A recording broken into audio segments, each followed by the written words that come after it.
Okay, in this video we're going to be talking about the CMMT-AS controller. The function I'm going to talk about is Modulo Operation, and the CMMT-ST controller should function exactly the same way. And the first thing I want to show you here is the setup of versions of software and firmware. So I have the CMMT-AS controller here. It's one of the smaller ones.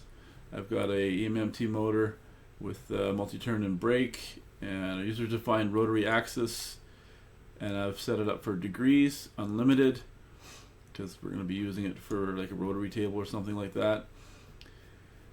Endless positioning, and just a user-defined kit. And the firmware that we're using in the controller is version 20.0578. The 20.0578 has information in the firmware updates. If you go to the repository, go to firmware, click on release notes, and you'll see here that there are some changes and new features with modulo returns in this. So it's really important when using Modulo to have the version 20.0578 or the latest version 20 for the controller, like CMMT, EtherCat, or Profinet. From a Festo Automation Suite perspective, we have version 2214 plugin, and we're using 220.660 for the Festo Automation Suite itself. And now let's look at our project here.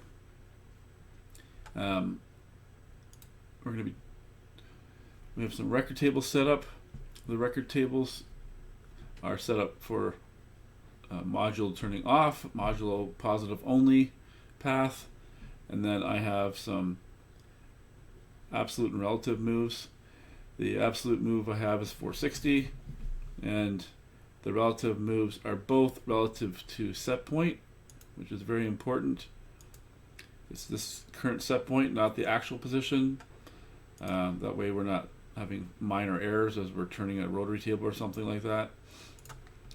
And this one down here is a rotary table example, 60, 60, 60, 60. It's just turning endlessly 60, 60.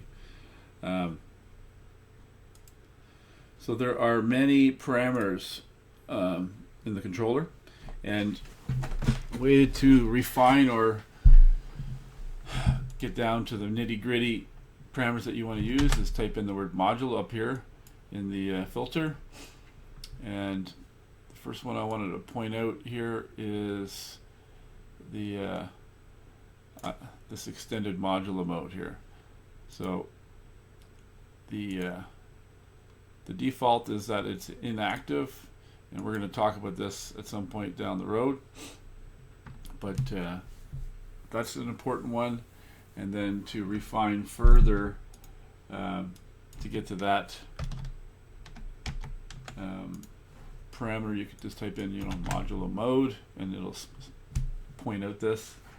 And then the majority of the other parameters are on the axis 1 / modulo.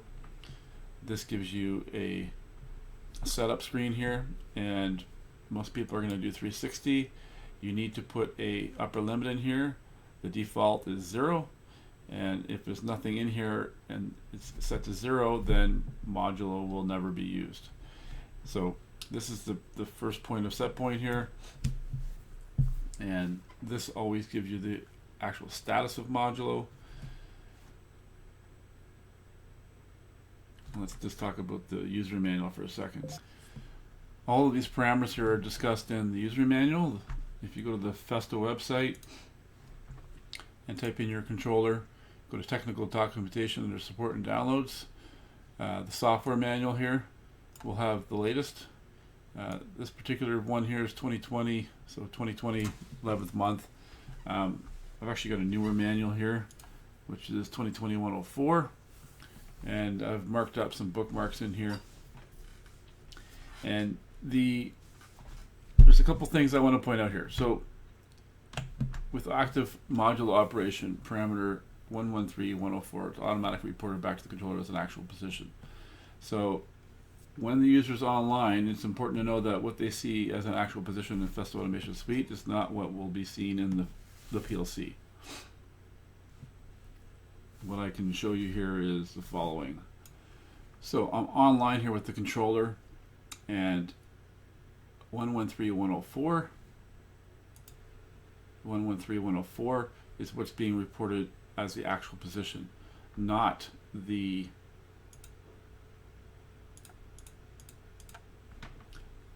this position actual here, which you can see here is 420, and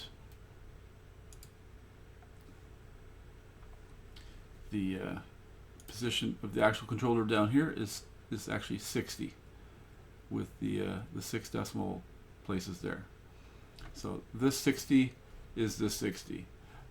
The actual position in the controller itself is irrelevant when you're looking at modulo. So the actual position is coming through here and being shown right here. Okay. Going back to the user manual, there are a couple of ways to activate modulo operation via the drive profile and via the record table, and I'm going to show you the record table right now. There is a page in the table here in the user manual, and it discusses all the different modulo modes: shortest path returns, and I'm just going to use only positive, okay?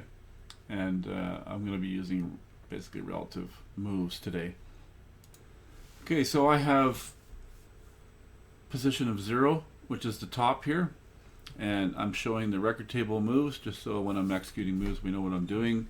And the actual value is 0, the set point position 0, actual value. So this is just like we started up, we did a home, and we're in this position. And now I'm going to execute record number 2 to put it into only positive. So I'm in record mode, and I'm gonna set the record number 2 as the active one, and I'm going to execute that mode. And now we went from disabled to only positive, so we're actually in modulo right now with a value of 360.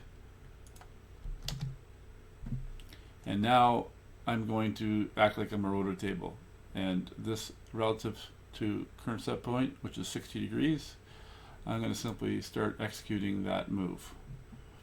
So I'm going to execute number 5, execute, and we go to actual position 60 and the actual modulo 60, and that reflects the actual position right here with 6 decimal places. And I'm simply going to cycle this off and on. Now we're at 120, 120, 120. It'll move another 60, and we're just going to keep doing this.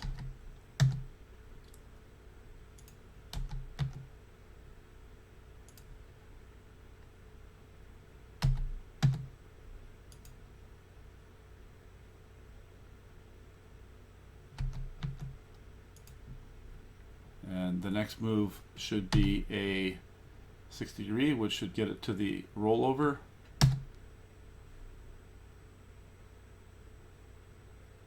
And now we're at 0.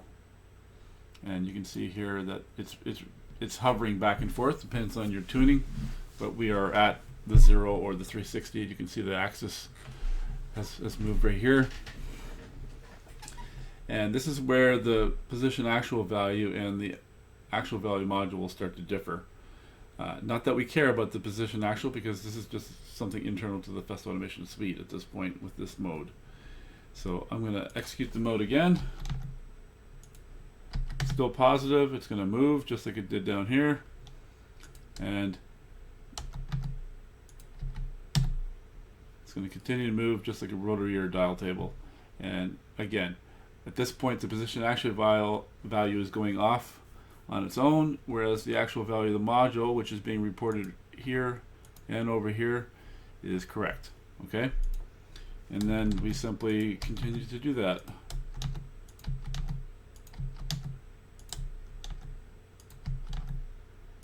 always the rising edge. And we just keep endlessly turning.